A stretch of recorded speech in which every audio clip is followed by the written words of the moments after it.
Olá pessoal, tudo bem? Nós vamos então começar mais um estudo do livro Autodescobrimento, tá? Nós vamos continuar o estudo que nós estamos fazendo e vocês têm a sequência desde o início aí, né? Que nós fazíamos de sexta-feira à noite, depois nós mudamos o estudo e nós vamos dar sequência nesse estudo colocando os vídeos aqui para vocês, tá bom? Nós paramos na raiva, né? Nós falamos do capítulo, nós estávamos no capítulo Conteúdos Perturbadores. Nós já estamos já um quarto do final, praticamente, né? Nós já estamos bem encaminhados aí para a parte final do livro, né? E nós estamos falando da raiva. Nós já fizemos 2 materiais gravados já sobre a raiva, nós vamos criar esse terceiro aqui, tá? Então nós paramos aqui, ó, no seguinte ponto. Vamos aqui só um pouquinho. Vamos começar, né? Ok. Então nós paramos aqui, olha. Toda vez que a raiva é submetida à pressão e não digerida, produz danos no organismo físico e no emocional. No físico, mediante distúrbios do sistema vagossimpático, tais como indigestão, diarreia, acidez, disritmia, inapetência ou glutoneria, comer demais, né? Como autopunição, etc. Né? No emocional, nervosismo, amargura, ansiedade, depressão. Tá? Então, veja bem, nós paramos aqui no último material que nós gravamos, nós falávamos justamente desse parágrafo aqui. Tá? Então, olha só, toda vez que a gente deixa esse sentimento de raiva sob pressão, por quê? Porque nós não externalizamos, nós não fazemos a catarse libertadora, né? Nós não expressamos esse sentimento. Não precisamos fazer mal a alguém, não precisamos agredir alguém, mas é muito importante que nós expressemos, até no nível físico. Tem pessoas que vão no esporte, né? É, outras pegam uma almofada lá e, né, e coloca a raiva para fora na almofada, outros vão correr, outros vão, né, usam formas variadas de expressarem os sentimentos que estavam guardados, de modo que não fiquem fixados no corpo e na emoção, no psiquismo, encontrando dificuldade de serem digeridos. Isso acaba produzindo esses problemas físicos, ela citou vários aqui, né? E problemas emocionais também, tá? Ela continua dizendo: muitas raivas que são ingeridas a contragosto e não eliminadas desde a infância, em razão de métodos castradores da educação, ou agressividade do grupo social, ou necessidades socioeconômicas, podem desencadear tumores malignos e outros de graves efeitos no organismo, alterando a conduta por completo. Estão vendo, pessoal? Então, muitas raivas que a gente guarda desde a infância, né? Muitas raivas que a gente guarda desde a infância, que não foram eliminadas, ficam lá no inconsciente. Né? E no corpo também, em forma de tensões. A parte visível do nosso inconsciente é o corpo. O corpo é a parte palpável, é a parte visível do nosso inconsciente. Desde a hora que nós estamos plasmando na gestação o nosso corpo, esse processo está se dando, na maior parte, inconscientemente. Embora alguns espíritos de maior condição, eles participam desse processo, procurando ajudar no molde mental, procurando ajudar na concepção do corpo final que ele terá. A maior parte desse processo é inconsciente, é direto do perispírito, dos campos morfogenéticos do perispírito, para o campo biológico material. Tá? Isso é automático. Por isso que as mazelas que nós trazemos, as dificuldades vibratórias, isso tudo já vai se expressando. As nossas conquistas e os nossos deméritos também já vão se fixando em glândulas, sistema nervoso, tecidos, órgãos, sistemas, né? Na genética, tudo isso já vai se fixando automaticamente. Logicamente que sob a supervisão e a programação dos amigos espirituais, né? Então, por que essas energias ficaram retidas? Por que essas energias não se expressaram? Por que ficou com esse material reprimido no inconsciente desde a infância?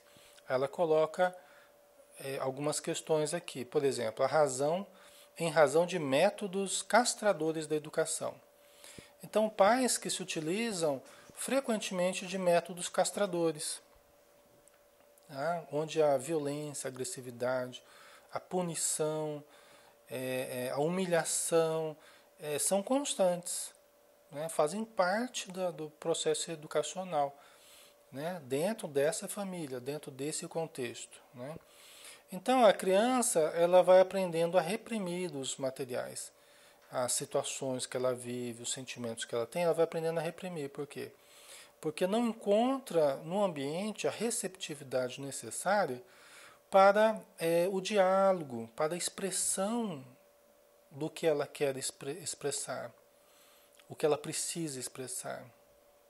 Não tem problema nenhum nós expressarmos raiva. Não tem problema nenhum em nossos filhos expressarem raiva. Não há problema nisso. É lógico que existem limites aí compreensíveis, né? Devido à integridade de todos, devido à integridade do ambiente, nós não vamos permitir tudo e nem vamos deixar, seria um contrassenso também, né? Mas é preciso que nós sejamos continentes, ou seja, que a gente contenha, que a gente consiga absorver, né, certas expressões dos outros, não apenas dos filhos, mas das outras pessoas também, que deixemos que elas expressem. O fato delas expressarem não quer dizer que elas gostam menos do que nós, menos de nós, ou quer dizer que não nos amem, ou quer dizer que elas estão sentindo necessidades de expressar aquele sentimento, né? E é preferível que expressem. Às vezes eu não quero ouvir. Muitas vezes eu não quero ouvir, porque eu não quero me sentir incomodado com a verdade do outro ou com o sentimento. Pode nem ser da verdade, mas o sentimento do outro, né? Então muitas vezes eu não quero ouvir, eu não quero sentir isso. Lidar com essa área que está complicada na vida do outro, né? Os sentimentos adversos que a pessoa está tendo. Muitas vezes eu não quero sentir. Então eu reprimo, né? Eu uso de métodos castradores para não ter contato com esse lado obscuro, esse lado problemático da outra pessoa, né?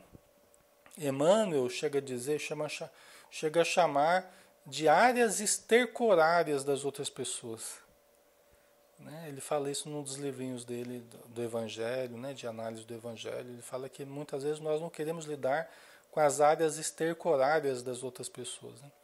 Ele faz uma alusão ao esterco porque o esterco ele é um adubo, né? É um material ali de excreção, né? de animais e tal, mas ele funciona como adubo. Então mesmo os nossos problemas, quando eles são lidados de uma forma correta, são expressos, são compreendidos, né? Muitas vezes esses problemas eles são produtivos, eles geram consciência, eles geram benefícios também, né? Assim como o esterco, a princípio seria algo repulsivo, mas ele produz, ele fertiliza, né? Só que nós, muitas vezes, quando temos que lidar com as áreas estercorárias uns dos outros, vamos dizer assim, nós fugimos, né? Nós evitamos e aí nós perdemos a oportunidade também de aprender a lidar com os significados negativos da vida, né? Que todos nós temos que aprender isso, a lidar com os significados negativos da vida. Não apenas com os positivos, mas também como é que a gente pode dizer? A reciclar certos materiais. Nós precisamos aprender a lidar com essa reciclagem de materiais. Tá? Então, essa questão dos métodos castradores é uma questão, né? A agressividade do grupo social, a gente está numa família muito agressiva, o grupo social ele tem características peculiares da raça, peculiares da cultura daquele país, é muito agressivo, então isso facilita também essa repressão, né? Necessidades socioeconômicas também, né? É, a dificuldade socioeconômica ela pode dificultar os processos de expressão, tá? De que forma? Toda vez que eu tenho menos capacidades intelectuais, eu tenho uma formação mais precária, até porque eu não tive uma boa escola, porque o meu grupo social não tem um vocabulário lá muito melhor elaborado, né? Então, o que acontece? Eu tenho dificuldade de achar palavras para revestir aquilo que eu sinto. Né? Eu tenho dificuldade na minha formação com vocabulário, eu tenho dificuldade em achar, revestir em forma de conceitos aquilo que eu estou sentindo. Então, eu não dou uma representação, né, em forma de palavras. Aquilo fica só a nível de sentimento, que não sai, não se expressa. Entendeu? Eu tenho uma tendência a somatizar mais, porque eu não consigo traduzir em palavras aquilo que eu sinto. Então eu continuo apenas sentindo. Quando a gente traduz em palavras, nós vamos fracionando essa energia. E essa energia ela encontra mais facilidade de se expressar através da palavra, que é um fracionamento da energia. Eu estou falando, estou traduzindo o que eu sinto, o que eu penso em forma de palavras. Cada palavra está saindo da minha boca numa frequência, vocês estão ouvindo. Veja que é energia, é algo físico. Mas a princípio era só uma ideia, era só um sentimento. Que aí eu juntei essas duas coisas e transformei em palavras. E as palavras são carregadas dessa energia. Tá? Que vem de dentro, que vem do psiquismo, que vem do meu sentimento, do meu pensamento. Tá? Por isso que é uma das formas, né, que as necessidades socioeconômicas elas dificultam a expressão. Tá? Então pode desencadear tumores malignos ou outros de graves efeitos no organismo, alterando a conduta por completo. Então, continuando aqui, né? O poder supremo criou a vida como bênção e o ser para fruí-la. Nas leis soberanas não existe um só item punitivo ou gerador de violência. Tudo contribuindo para a harmonia geral, inclusive as ocorrências que parecem desconcertantes. Então aqui, essa questão, né, do poder supremo Deus, né, criou a vida como bênção e o ser para fruí-la. Ok? Então a vida é uma bênção e nós temos a oportunidade de fruir, de aproveitar dessas bênçãos que a vida se constitui. Né? Nas leis soberanas não existe um só item punitivo ou gerador de violência. Então, ao contrário do que nós poderíamos pensar, nas leis divinas não existe um só item punitivo. Né? Uma coisa importante que a Joana de Anjos está dizendo, né? Que Deus não age punitivamente, Ele age pedagogicamente, né?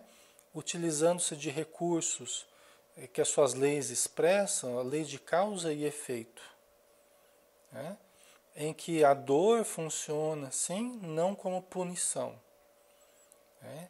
Mas como um indicador de caminhos melhores do que outros, né, que são piores.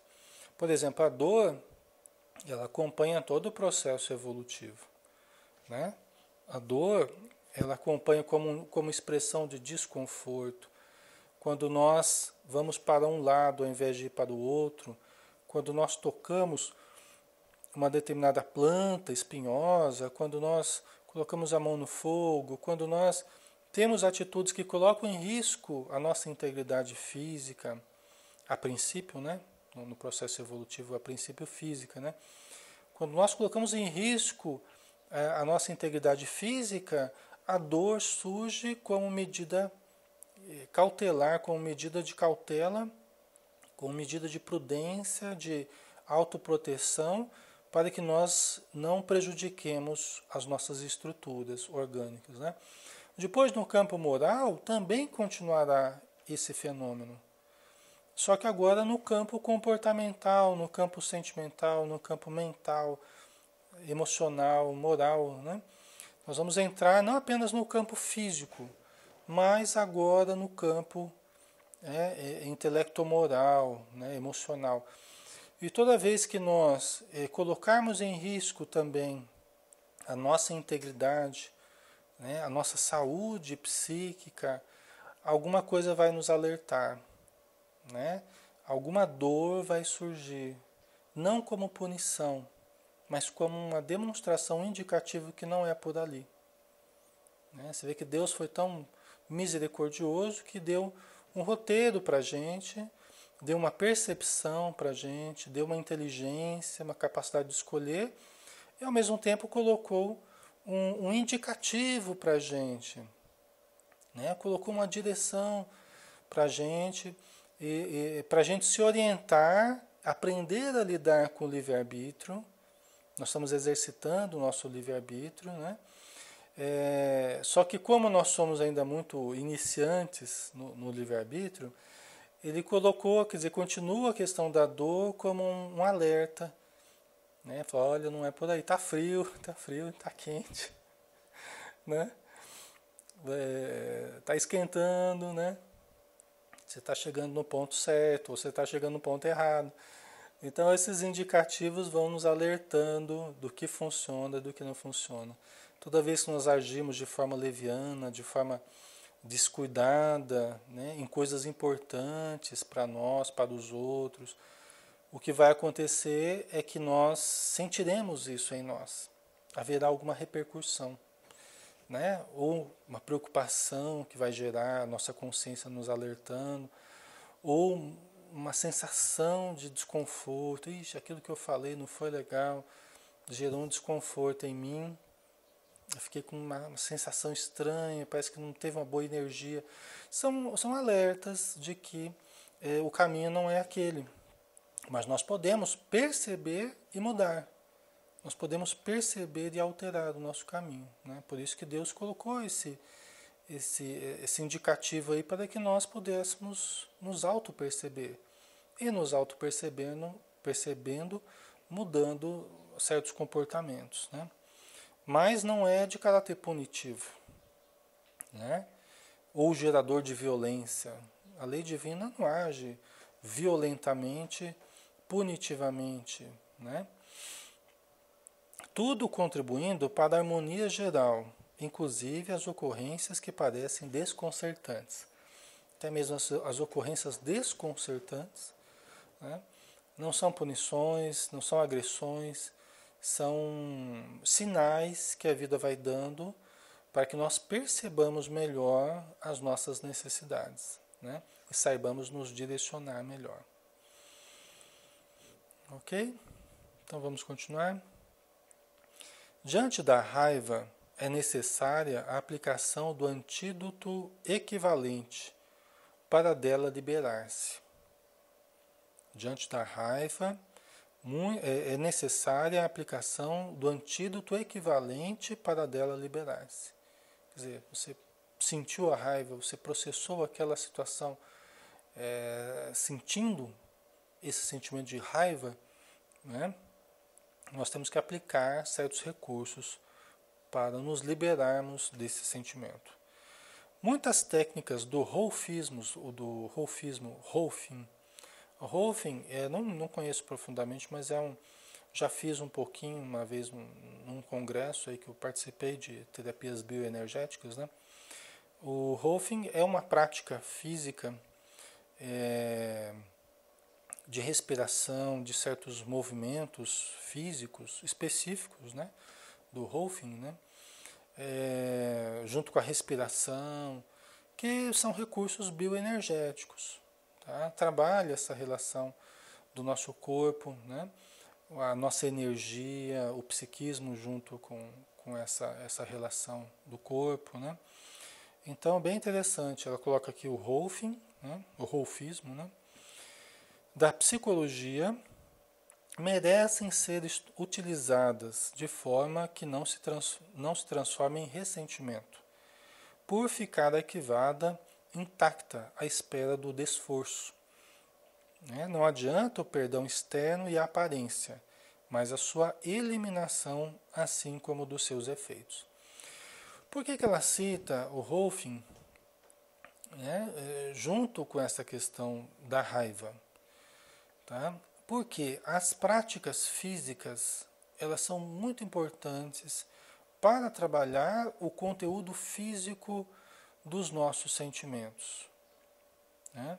Porque sempre nós temos uma questão psíquica que nós vivenciamos, né? Nós compreendemos uma coisa psiquicamente, mas nós temos uma sensação física, nós recebemos uma energia, nós processamos as situações guardando, retendo uma energia no corpo, retendo tensões no corpo. Inclusive o Wilhelm Reich, né, que é o criador lá da terapia corporal, ele trabalhou muito essa relação com o corpo. Né? Ele chamava do orgone, dessa energia vital, que muitas vezes a gente bloqueia no nosso corpo, né? Ou a gente deixa fluir essa energia, as tensões dificultam o fluir da energia, tá? Gerando carências energéticas em determinadas partes do corpo, gerando acúmulos energéticos em outras partes do corpo. Tá? Então, nesse sentido da raiva, é muito importante colocar o corpo em terapia. Não apenas o Rolfing, não apenas a terapia corporal, mas todas as práticas que nós associamos à respiração. A respiração é extraordinária. A Joana de Ângeles, em outro momento, ela fala que especialmente a respiração tem que ser utilizada. Ela chama atenção para a respiração. Porque a respiração uma relação direta com a energia que nós extraímos do ar. Né? Chamou-se orientalmente ali o prana, né? Nós retiramos o prana do ar, essa energia vital. Então, quando nós respiramos livremente, nós estamos absorvendo mais energia, vitalizando o nosso corpo. Ao mesmo tempo, a respiração tem uma relação direta com a caixa torácica, os pulmões, que justamente está próximo ali do coração, do chakra cardíaco, que é a sede do sentimento, da emoção. Tá? Então, quando nós mexemos, movimentamos essa região, nós estamos liberando angústias, estamos limpando os miasmas que ficam fixados no chakra cardíaco. Tá? Então, todas essas práticas que envolvem movimento, dança, respiração, essas práticas corporais, né? Biodança, o tai chi, o yoga, né? Qualquer prática que você movimente, que gere consciência corporal, isso ajuda a sair de angústias, ajuda a sair da raiva. Vocês podem perceber, depois de uma discussão, de alguma coisa muito, muito ruim, fica uma energia ruim, você vai fazer uma prática física, é muito bom, é muito interessante, é muito positivo, tá? Para eliminar os miasmas que ficaram retidos ali, né? Então tem uma parte física e tem uma parte psíquica. A parte física, se você trabalha desse jeito que a gente está falando aqui, você vai ajudar muito a sua saúde, você sair e processar melhor até psiquicamente. Tá? Vai ser até mais fácil de você elaborar melhor as coisas trabalhando o corpo. Tá? Então, não adianta um perdão externo e a aparência, mas a sua eliminação, assim como dos seus efeitos. Quer dizer, não adianta você simplesmente demonstrar aparentemente que perdoou, só para demonstrar que você é bonzinho, para dar a impressão de que está tudo bem e tal, e no fundo não está. Né? Quer dizer, isso é enganar a si mesmo e aos outros. Né? É lógico, todos nós fazemos esses esforços até para não criar, para não aumentar o mal-estar social, para não aumentar o mal-estar no grupo, na família. Nós todos fazemos isso em maior ou menor escala. Tá? Mas nós não podemos ficar apenas nisso. Né? Você pode até demonstrar no exterior benigno tal, e fazer, né, uma política de boa vizinhança, vamos dizer assim. Isso demonstra até um esforço de ser positivo, né? Mas nós temos que entender que isso não representa a totalidade do problema. Então nós temos que trabalhar o nosso íntimo de modo a, de fato, superar de forma profunda, não na superfície, né? Quando Jesus propôs o perdão das ofensas, ele referiu-se ao esquecimento delas, isto é, à sua diluição na água lustral do amor. Né? Então, o esquecimento das coisas, o esquecimento propriamente, ele tem a ver com a memória. Tá? Alexandre, eu perdoei, mas eu não esqueço. Você não esquece porque você tem memória, né? Então a gente guarda as coisas. A questão não é você esquecer, você não se lembrar, né, de todos os fatos. É você trabalhar na energia que permeava aquele fato. Você pode lembrar, mas não ter mais aquela energia permeando o fato. Isso já é uma coisa muito boa, já é muito terapêutico. Os espíritos bons, eles também têm situações ruins que eles viveram. Né? Eles lembram também das situações ruins que eles viveram. Só que eles já muitas vezes diluíram a emoção que permeava aquelas recordações. Então já não produz efeitos negativos no comportamento deles. Tá? Embora eles continuem lembrando. Tá? Agora, é mais fácil a gente deixar cair no esquecimento profundo, né? Quando nós já trabalhamos a emoção que permeava essas recordações. Sim, né? Quanto mais nós já trabalhamos, aí a nossa consciência fica tranquila, nós podemos guardar esses conteúdos no inconsciente, deixar que o passado passe, porque nós já trabalhamos com as energias negativas que estavam associados, já limpamos, vamos dizer assim, esses conteúdos, né?